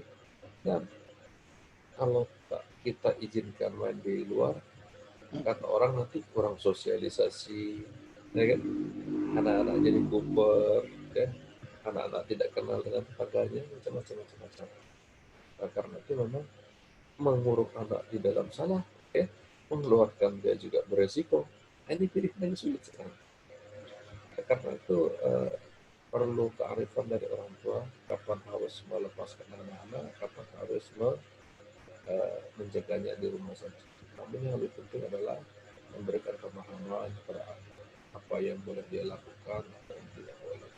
Apalagi kalau anak ini pada usia hampir balik, prabalik, atau mendekati balik, bahkan sudah balik usia SMP dan SMA. SMA ini berat Pak Firman jalani. Saya pikir berat, karena dia sudah punya mindset sendiri. Ya. Terlalu lama kita melepaskan dia ke SMA. SMA itu berapa tahun sih? Anggaplah 16 tahun ya, yang di tengah ya, 16 tahun. Dia balik ke umur berapa? Umur 11 tahun. Ya. Dari umur 11 tahun, anggaplah 11, 12, anggaplah 12. 12 ke 16 ke 4 tahun dia mengembang bebas jiwanya itu ya. Karena kalau kita tanamkan bahwa dia harus tutup aurat, bahwa dia dilarang kontak dengan apa yang bukan mahram, bahwa dia macam-macam lah sistem pergaulan diajarkan kepada anak, itu mungkin lebih memberikan filter kepada dia. Nah ini yang eh, kurang di masa lalu. Ya. Di masa sekarang saya melihat alhamdulillah perkembangan itu ada. Ya. Banyak sekali kajian-kajian yang ya, misalkan Ustadz Felicia pasti udah putusin aja seperti itu ya. Kalau dulu saya menyampaikan waktu mungkin 10-15 tahun yang lalu, itu tidak ada percaya orang bisa menikah tanpa pacaran itu. Ya, bahkan pacaran itu adalah salah satu bentuk taruh. Bagaimana mungkin bisa menikah tanpa berpacaran? Nah, itu saya mengisi pengajian dulu di Masjid Raya begitu, tanggapan peserta pesantren Ramadan. Bagaimana mungkin bisa menikah tanpa pacaran? Karena sudah akalnya. Sekarang alhamdulillah banyak, tetapi yang mengajak berkeburukan juga lebih banyak juga daripada dulu. Jadi antara hak dengan batil itu memang selalu terjadi clash pertempuran, tinggal kita mengarahkan anak kita condong ke kemana harusnya dalam berkuasa. Allah a'lam bishawab. Begitu komentar saya, Abah Umar. Syukur, Ustaz. Demikian ya, tambahan dari Ustaz Agung ya. Jadi ada beberapa hal yang bisa kita lihat ya. Mungkin kita lihat bahwasanya penting ya dari awal kita memahamkan akidah ya, kepada anak ya. Karena itu adalah fondasi ya. Sama halnya penting bagi kita, penting juga bagi anak ya. Mungkin langkah-langkahnya kalau sejak dini kita kenalkan ya. Bagaimana kita mengenal Allah bahwa Allah itu Maha Pengasih, Maha Penyayang. Itu tangan siapa yang berikan, siapa yang ciptakan buat kita, itu mata siapa yang ciptakan, sehingga dia tahu dari awal bahwasanya Allah itu Maha Pengasih, Maha Penyayang ya. Mata Allah yang berikan, tangan Allah yang berikan ya, dan segala sesuatunya ya. Itu akan menjadikan awal yang bagus ya untuk mengokohkan anak kita dalam dekat dengan Allah Subhanahu wa taala. Nah, tadi ada beberapa poin dari Ustaz Chandra ya, bahwasanya kita sebagai orang tua harus terlibat ya dalam kehidupan anak ya, apapun itu ya, karena memang mereka adalah tanggung jawab kita ya. Mereka adalah anugerah dari Allah, kita harus menjaga mereka sebaik-baiknya ya. Ya, menjaga dalam artian kita bisa mengarahkan mereka, dekat dengan mereka ya. Kitalah orang yang paling dekat dengan mereka. Artinya dunia lo itu adalah orang ketiga atau keempat ya. Setelah dia dekat dengan Allah, orang tuanya, ya, atau yang lain. Yang kedua, tadi melipat gandakan ruhaniyah. Artinya kedekatan dengan Allah sebagai orang tua ya. Karena memang 99% itu adalah dari Allah ya. Makanya doa penting untuk kita kuatkan, kita menajatkan kepada Allah Subhanahu wa taala terlebih di waktu-waktu mustajab ya. Yang ketiga tadi ada terapi ya, yang jam-jam ya, yang insya Allah juga bisa kita lakukan ya, karena memang penuh keberkahan ya. Dan keempat, bersyukur kepada Allah ya, karena memang kadang kita lupa ya, bahwasanya anak itu adalah ya tadi anugerah dari Allah yang patut kita syukuri ya. Nah, karena dengan cara apa mensyukurinya itu dan menjaganya ya, sehingga dia sampai dia menikah, dia menjadi orang yang bisa menjadi imam terhadap suami istrinya ya, dan menjadi maklum bagi suaminya, sehingga kelanggengan dalam pernikahan dan menghasilkan keturunan yang luar biasa ya. Demikian mungkin. Silakan yang lain. Ada yang ditanyakan? Jelas ya, Ustaz Zairani ya. Anda tambahkan Ustaz kalau nggak ada Ustaz. Oke, silakan Ustaz. Jadi bekal anak kita saat dewasa ya. Sebenarnya pemahaman apa yang harus kita berikan seperti itu. Ya, saat beranjak dewasa seperti itu. Ya. Ibaratnya kita memberikan pemahaman apa seperti itu. Coba kita ambil pelajaran yang sangat besar sekali dari Al-Quran, ya, dari kisahnya Nabi Yusuf alaihissalam. Jadi dalam surah Yusuf itu di sana dijelaskan dan kita bisa ambil pelajaran yang sangat luar biasa sekali. Ya. Nabi Yakub alaihissalam membekali anaknya, membekali Nabi Yusuf alaihissalam dengan bekal yang sangat baik sekali. Ya. Bayangkan usia 12 tahun ya, usia 12 tahun Nabi Yusuf alaihissalam ya dimasukkan ke dalam sumur oleh saudara-saudaranya. 12 tahun. Usia 12 tahun itu ibaratnya kelas berapa sekarang? Satu SMP ya. Usia 12 tahun Nabi Yusuf alaihissalam ya itu dimasukkan ke dalam sumur. Lalu setelah itu ya cerita hidup Nabi Yusuf alaihissalam itu terus mengalir seperti itu. Dan beliau menjalani hidup itu sendirian. Ya. Usia 12 tahun ya bekal apa yang diberikan oleh Nabi Yakub ya kepada Nabi Yusuf hingga Nabi Yusuf alaihissalam bisa bertahan hidup di luar sana. Ya. Usia 12 tahun Nabi Yusuf alaihissalam diberikan bekal apa oleh Nabi Yakub alaihissalam. Ada yang bisa membayangkan bekal besar ya. Pasti ini bekalnya besar sekali. Usia 12 tahun Nabi Yusuf alaihissalam ya diberikan cobaan yang sangat besar sekali. Ya. Diberikan ujian yang sangat besar sekali. Ya. Yang pertama, coba kalau kita gali lebih dalam dari Quran surah Yusuf seperti itu. Jadi pelajarannya sangat besar sekali bisa kita ambil di situ. Ya. Yang pertama itu adalah kedekatan Nabi Yusuf alaihissalam ya dengan ayahnya yang pertama. Sehingga ini menjadi bekal yang sangat serius, bekal yang sangat penting ya, yang harus tumbuh di dalam jiwa anak. Ya. Nabi Yusuf alaihissalam itu sangat dekat sekali sama ayahnya. Pada saat Nabi Yusuf alaihissalam ya, bermimpi, ya, mimpinya itu di kedua tangannya itu memegang bulan dan matahari seperti itu. Ya, orang pertama kali yang disampaikan itu siapa? Ayahnya. Ya. Ayahnya yang disampaikan pertama kali, Nabi Yakub alaihissalam.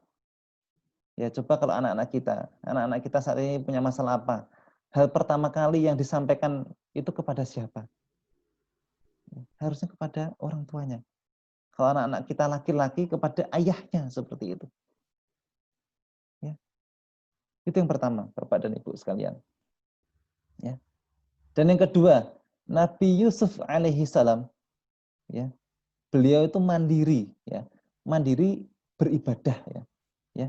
Secara ibadah itu usia 10 tahun itu sudah mandiri, usia 10 tahun, ya, sudah mandiri secara ibadah, ya. Sebelum usia 10 tahun malah, sebelum usia 10 tahun, Nabi Yusuf alaihissalam. Itu yang kedua, yang kalau kita bisa memahami dari Quran surah Yusuf tadi. Dan yang ketiga, beliau punya skill yang sangat luar biasa sekali. Ya, skill bertahan, life skill. Ya. Pada saat dia menghadapi masalah yang besar, konflik yang besar, ya, dia tidak dendam sama sekali kepada kakak-kakaknya. Ya. Dia tidak menaruh dendam sama siapapun. Ya. Pada saat dia menghadapi konflik masalah itu sudah mulai tampak di awal di surah Yusuf seperti itu. Ya. Luar biasa sekali. Itu yang ketiga. Yang keempat itu bekal akidah yang kuat. Ya. Bekal tauhid yang kuat yang ditanamkan di dalam diri Nabi Yusuf alaihissalam. Ya. Yang mendasari, ya, yang membingkai kehidupan beliau, membingkai diri beliau itu adalah bekal tauhid, ya, bekal akidah, ya. Akidahnya itu yang kuat seperti itu, bekal tauhid yang kuat seperti itu. Ya. Allahu a'lam bishawab. Ini saja tambahnya, Ustaz. Oke, syukur. Gimana, Mas Dailani? Alhamdulillah. Terima kasih Ustadz Chandra sama Ustadz Agung. Alhamdulillah jadi sebagai bahan berharga bagi kami. Kemudian mungkin boleh nambah ya Ustadz ya. Ini untuk orang tua ya. Kadang orang tua yang baru mengerti atau baru ngeh bahwa dia telah salah ya dalam mendidik, dan dia mungkin baru hijrah begitu ya, dia pengen mengajak anaknya ke arah yang lebih baik. Nah, kira-kira dia mulai dari mana gitu ya Ustadz ya, sementara sekarang anak ini sudah beranjak dewasa dan dia secara keilmuan untuk mendidik dia merasa minder gitu, karena dia sendiri ya merasa belum baik gitu. Makasih Ustaz. Silahkan menanggapi atas pertanyaan beliau ya. Jadi ini ada orang tua yang baru hijrah, baru sadar ya. Kemudian dia kebingungan ya bagaimana menghadapi anaknya yang sudah terlanjur, katakanlah mungkin ada sedikit masalah ya. Itu untuk mendidiknya. Dan juga kebetulan beliau juga yang baru hijrah ini masih pengen belajar juga dari awal ya, dengan baru hijrah ya. Nah, jadi gimana solusinya untuk bisa ya, anaknya ini juga bisa mendapatkan ya, arahan sehingga bisa baik juga. Silakan, Chandra mungkin dulu.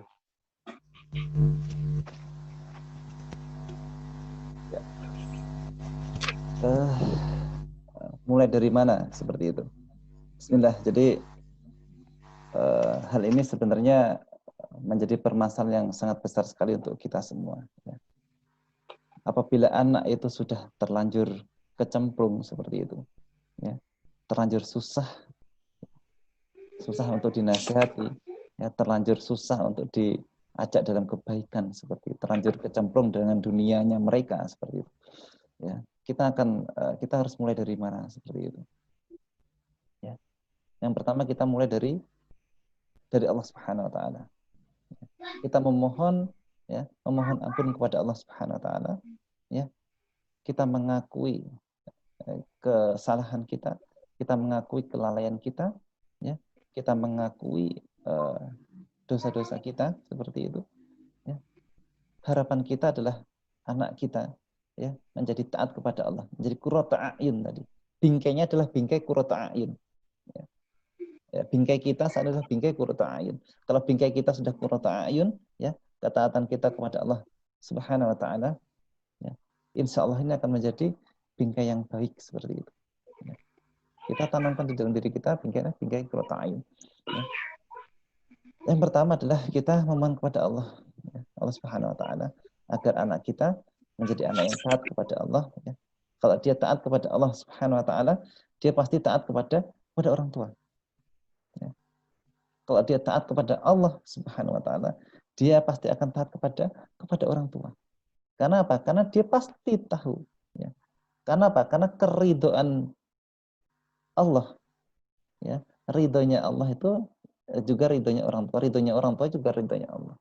Ya, apabila orang tua ridho, Allah pasti juga akan ridho seperti itu dalam kebaikan. Ya, apabila orang tua kita tidak ridho terhadap aktivitas anak kita, ya, Allah juga akan tidak ridho terhadap anaknya. Ya. Masalahnya saat ini, ya, itu bagaimana memutus rantai itu.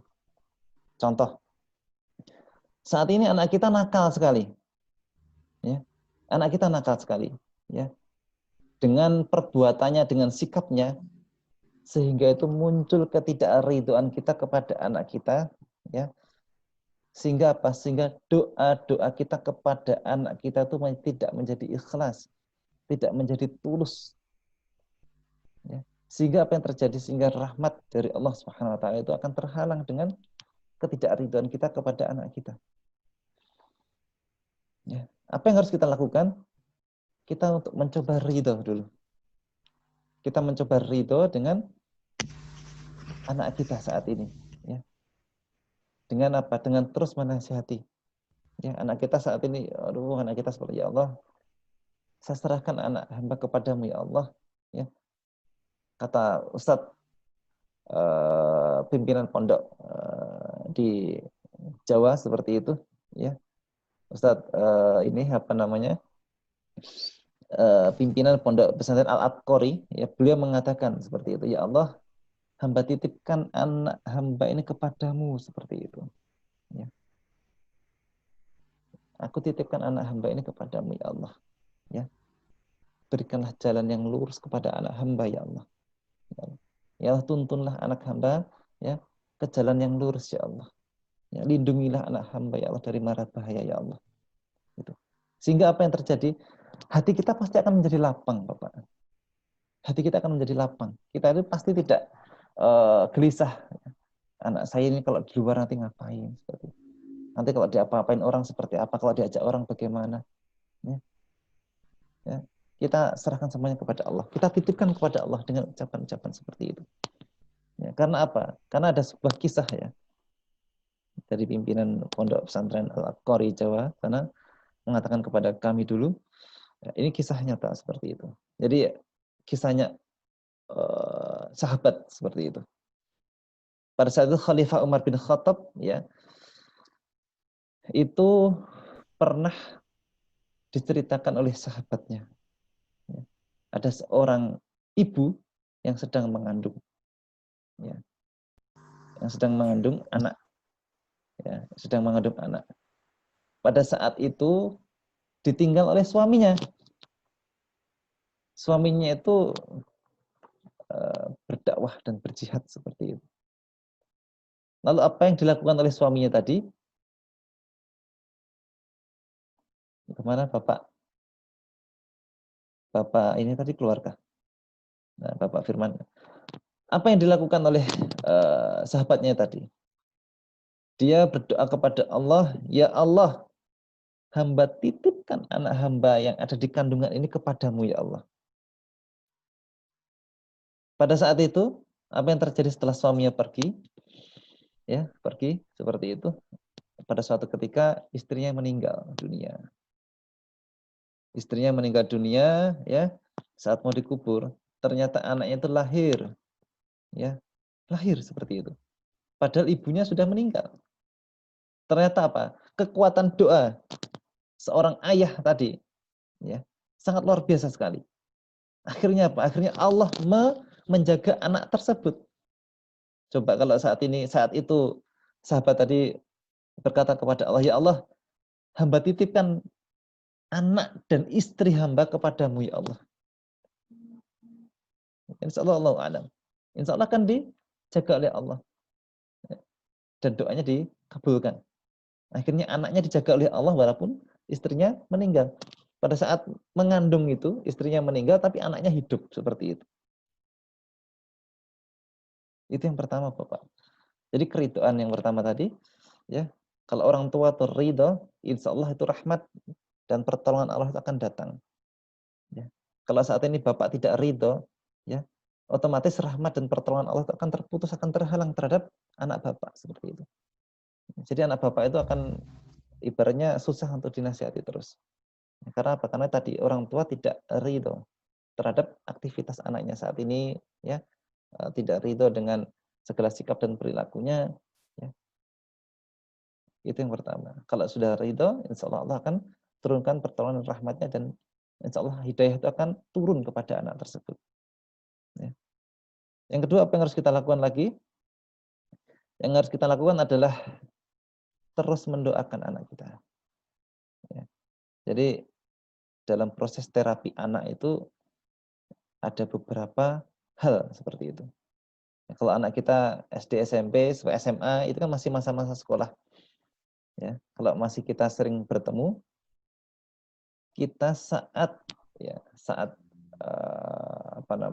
mengantar anak kita sekolah misalnya, ya kita sentuh ubun-ubunnya, kita doakan kepada Allah, ya Allah, ya hamba ridho, ya hamba ikhlas terhadap seluruh sikap dan perilaku anak hamba yang masa lalu seperti itu, ya hamba memohon kepadamu ya Allah, jadikan anak hamba ini menjadi anak yang soleh, menjadi anak yang solehah, ya yang taat kepadamu ya Allah. Kita doakan ya sambil baca Al-Fatihah, Al-Ikhlas, Al-Falaq, kita tiupkan di ubun-ubunnya. Ya. Itu doa, contoh doa orang tua kepada anaknya. Dan anaknya juga sama berdoa. Ya Allah, ya mudahkanlah hamba ya Allah dalam menuntut ilmu ini ya Allah. Ya. Jadi sebelum berangkat sekolah itu saling berjabat tangan. Ya. Anaknya mencium seperti itu, meminta restu, meminta doa kepada ayahnya. Dan ayah juga memberikan restu kepada anaknya. Ini kelihatan sepele sekali. Kelihatan sepele dan simpel, tapi berat untuk dilakukan.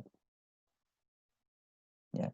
Karena apa? Karena kalau ridho, terus kita berikan kepada anak kita keridoan dengan doa, ya, dengan lisan, dengan ucapan, ya, dengan doa yang keras, yang anaknya itu bisa mendengar, itu bisa menjadi salah satu kekuatan ya, lisan kita untuk menyentuh hatinya, menyentuh batinnya.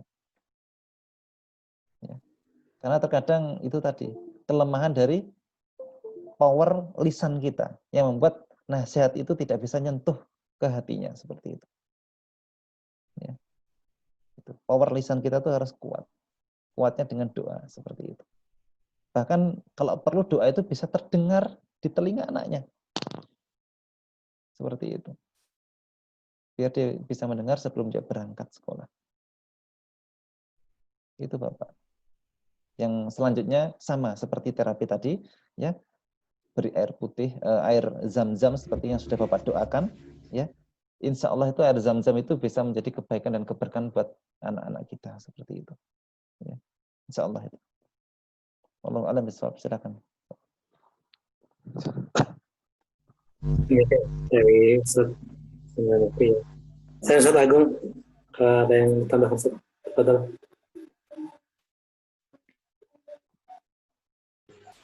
Cukup. Terima kasih Ustaz Chandra. Masya Allah. Oke. Ya ada beberapa poin tadi ya yang sampaikan Ustaz Chandra ya. Bahwasanya ketika orang tuanya mau hijrah, ya itu ada 4 hal yang harus kita perhatikan ya. Jadi hijrahnya harus disungguh-sungguhkan. Ya. Artinya dia harus berusaha untuk benar-benar taat pada Allah Subhanahu Wa Taala ya, sehingga si anak itu akan mengikuti ya. Yang kedua, kita harus ridho terhadap anak kita ya. Itulah ujian ya memang ya, ketika kita punya anak itu dengan pola tingkahnya itu luar biasa ya. Kadang bikin kita tersenyum, kadang bisa gimana gitu. Tapi itulah titipan Allah ya, ujian dari Allah ya. Kita harus berusaha untuk bagaimana ya tetap bersabar dan ridho terhadapnya ya. Itu akan memudahkan dia, benar kata dia akan memudahkan dia untuk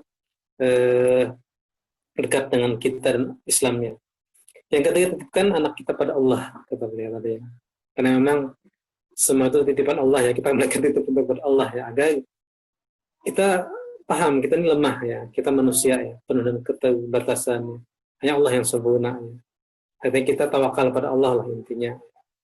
Dan yang keempat, doakan selalu anak kita. Ya. Itu penting ya. Tiap sholat kita doakan. Ya. Kalau perlu khusus doanya, ya Allah anugerahkan hamba, istri hamba, orang tua hamba, mertua hamba, anak-anak hamba ya Allah, untuk selalu dalam ridho, rahmat dan kasih sayang-Mu. Gitu ya. Demikian mungkin saran yang lain. Gimana Ustaz Nabil tadi? Ustaz Firman, saya ini silakan. Cukup, jazakallah. Yeah. Lumayan. Tinggal pengamalan. Silakan yang lain. Kalau ditanyakan Mas Pujo, Mas Febrian ya, silakan.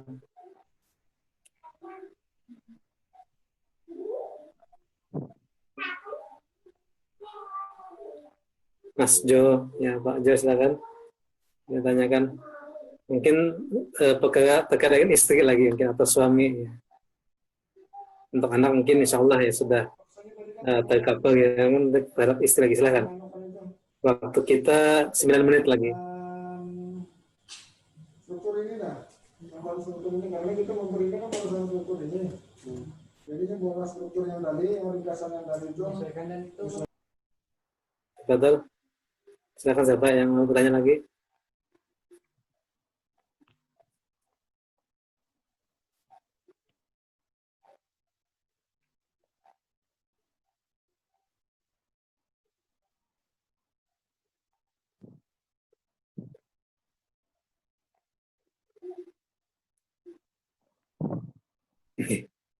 Silakan Ustaz Agung, Ustaz Chandra, kalau mau ada yang disampaikan lagi untuk sesi pertama kajian kita ini.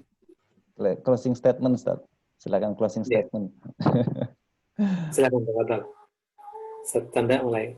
Ustaz Agung dulu, Ustaz Agung dulu. Ya baik, sesuai abjad aja kali ya. Jadi saya senang sekali ya pertemuan kita malam hari ini. Saya juga mendapatkan banyak manfaat dari acara ini.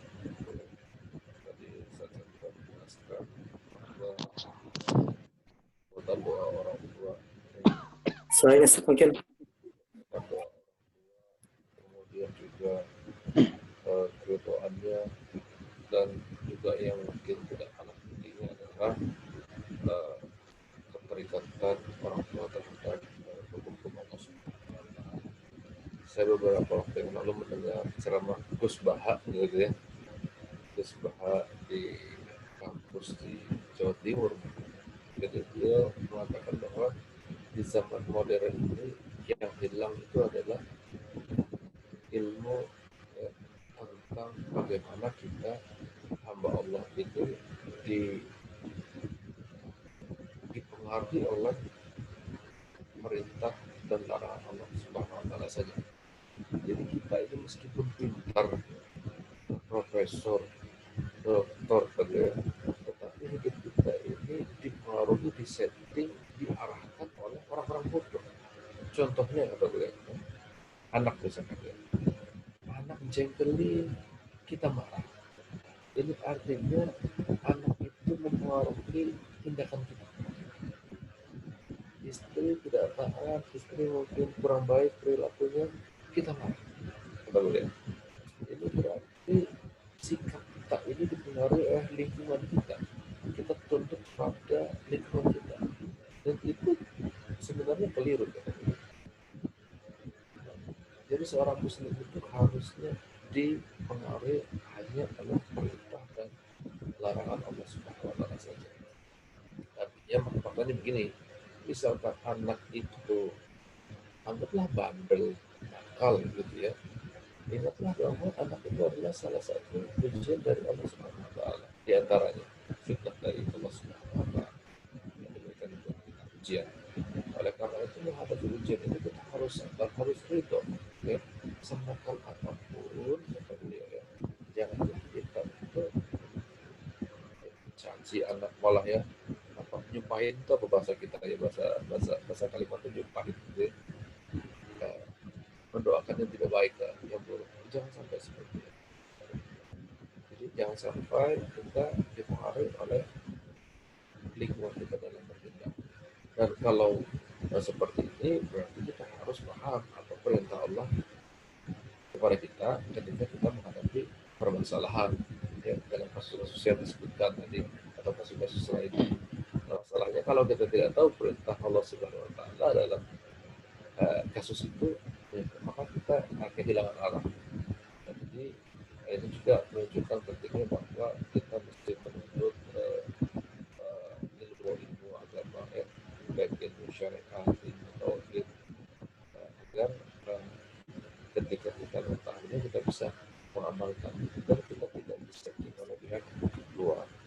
Jadi ini adalah hal terakhir yang ingin saya bagikan untuk kita semua. Saya merasakan manfaat dari ucapan-ucapan beliau itu, dan mudah-mudahan bisa mengamalkan itu. Dan Allah Assalamualaikum warahmatullahi wabarakatuh.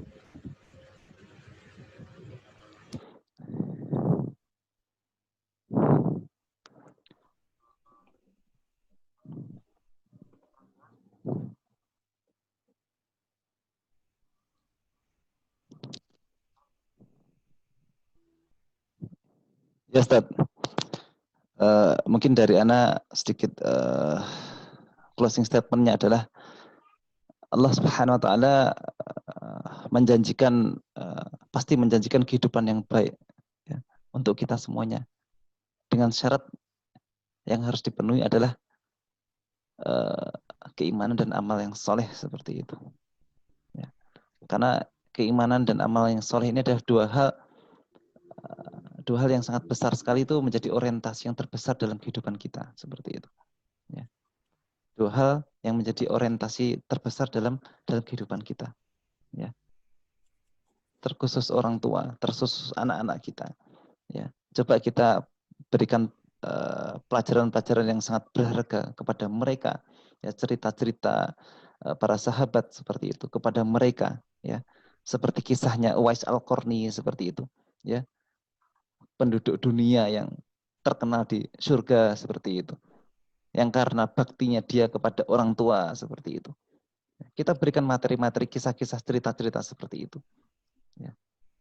Atau kita ceritakan kisah-kisah para sahabat ya, seperti kisahnya para salafus soleh seperti itu, seperti seorang anak yang pernah terjebak di gua ya, pernah terjebak di gua ya.